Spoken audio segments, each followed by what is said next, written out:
In today's video, we're going to talk about time, and I want to know how you value your time. And this question has come up because PSA opened up an $18 grading tier in celebration of the national big card event happening this month. Now, the question of time is prompted because people are doing what they're calling slab optimization, which is basically taking one slab from one grading card company, cracking it out, and then sending that card to another grading card company in hopes of it getting a higher grade, and then obviously be valued more from that other grading card company when you sell it on the secondary market. This strategy has already existed, but to a much smaller degree, just because PSA's grading tiers have been so much more expensive that it hasn't really been a thing a lot of people are doing. But I think a lot of people have been buying high-grade CGC, 8.5, 9, 9.5 in hopes of cracking them in the future to send to PSA once those grading costs came down. And now that they are down, people are cracking lots of slabs, especially from CGC to PSA. Now, this opportunity exists because both companies have different grading scales. They do have different grading scales. No matter what people think, neither one of them is right or wrong. They just have different scales. CGC tends to be more difficult in the higher ranges, kind of like Beckett, where 8.5, 9, 9.5, some of the cards in that higher tier, that higher portion of the grading scale, might be able to cross to a PSA 10. And PSA is much more tough on kind of surface damage, little dents and stuff, where CGC is a little more lenient. So there's also the possibility of really high-end cards cracking those from PSA and sending them to CGC to get a bit higher of a grade. If it's really only a dent or a small scratch on the back, that might be bringing that grade down at PSA. So there's multiple different ways of approaching this slab optimization way of making money that people are exploring right now. Now, I've been grading solely with CGC this entire, 2.5 years. So I have a lot of CGC 9.5s and some vintage cards that I've been thinking about, well, should I crack these and send these to PSA? They do probably have a chance at a 10, and I would make much more of a premium doing so. But I'm also a person who values time very heavily. I had a bit of a medical scare about 8 years ago that really made me kind of reevaluate the way that I look at time. Time is very limited. People only have a certain amount of time on this planet. And so the amount of time it takes for something to happen is very important to me. I'm not a very patient person. Like, I'm not going to sit outside a restaurant for an hour to wait to get the food. I'm not going to drive an hour to go to a restaurant, no matter how good the restaurant is. Time is just something that I look at in a very limited capacity. So I want to maximize the amount of time that I have every day. And sometimes this bleeds into my hobbies, and especially has bled into Pokemon. So I want to discuss how you value your time in regards to how much money you're willing to tie up, basically, to get just a little bit more money. So I want to use this Dragonite as an example. You can see it's a Game Boy Dragonite. It's a 9.5. This thing is flawless. The centering's great. The holofoil's great. The back is great. Sending this in, I thought it had a chance at a 10 with CGC, but it got a 9.5. Now, lots of people have been in that same situation, and lots of people are cracking out slabs like these to send to PSA. Now, I could sell this card on eBay. It's listed on my eBay right now for around $200. A PSA 10 recently sold comp sell for around $400. So you're thinking, man, you should crack that and send it to PSA for $18. Let's think about that, because I look at that probably very differently than you guys do. I look at it and say, okay, I could sell this card for $200 right now, right? And a lot of the cards that I'm speccing on, that I'm buying at the minute, are between $10 and $20, I would say, including fees and stuff like that. $200 from this card could turn into 10 more cards for me over the course of the next month, let's say.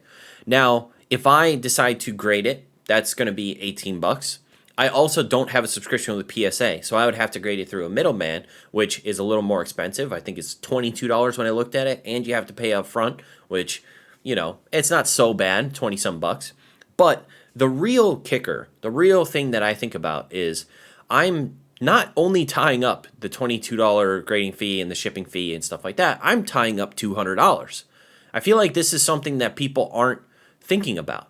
Now, it's not money that I don't have right now. I still have to sell the card, but I'm tying up the potential of $200 more that I can put into other cards. 5 to 8 months, or however long it's going to take PSA to get those cards back, it's going to take a significant amount of time.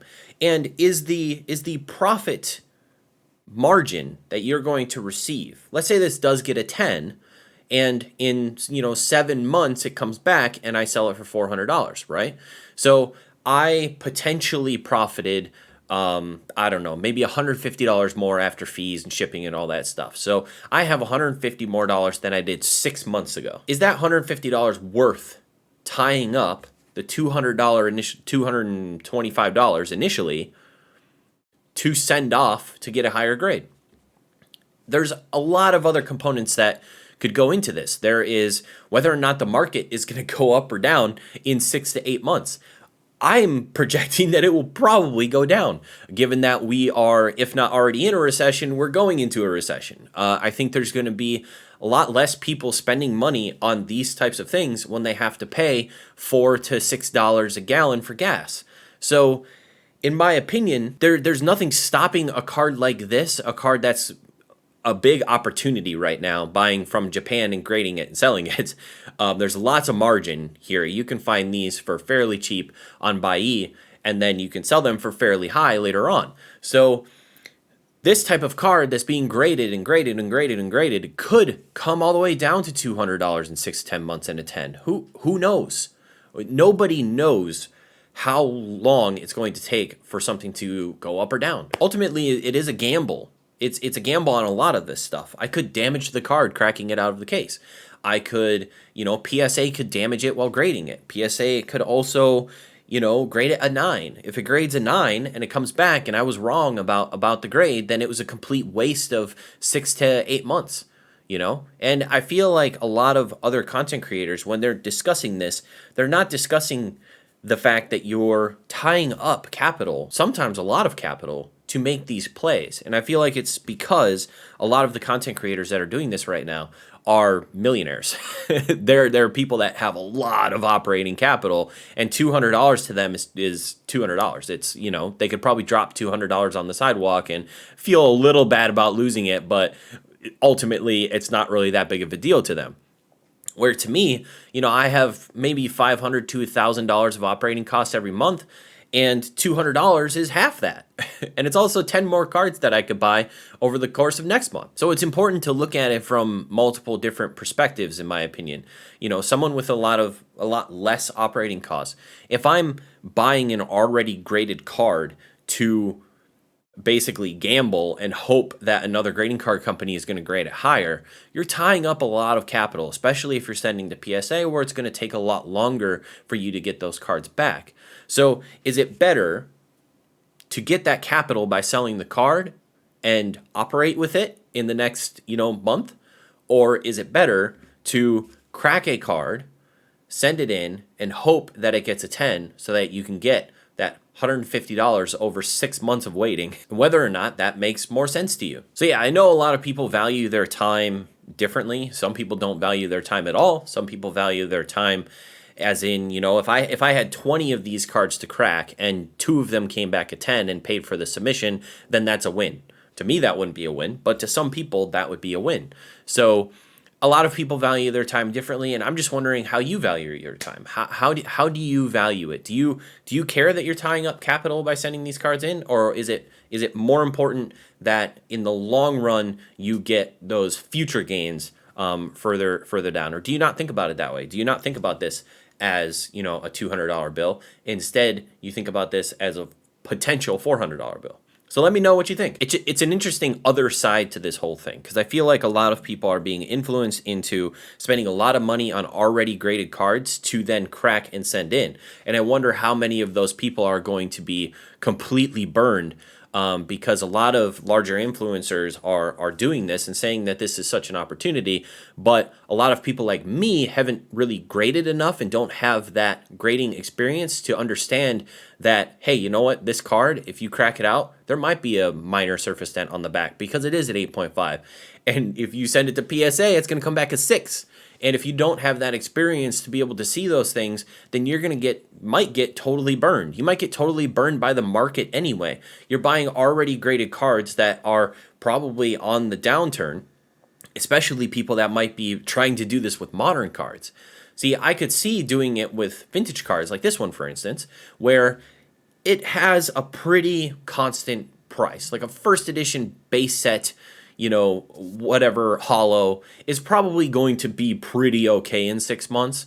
But if we're talking, an alternate art from Evolving Skies or something where you're cracking a 9.5 in hopes of getting a 10, there's a chance with a major reprint that card could come down significantly in price. So you're doing this thing that people are telling you to do, but in the long run, with extraneous circumstances, this could come down a lot. Possible. It's possible for what you're doing for these cards, for the prices to come down to a certain point in which you might just be recouping what you could have sold it for initially. So I think it's important to take a look at the actual card that you're trying to do this with and really try and figure out. Try to think 6 months ahead and say, where could this card be in 6 months?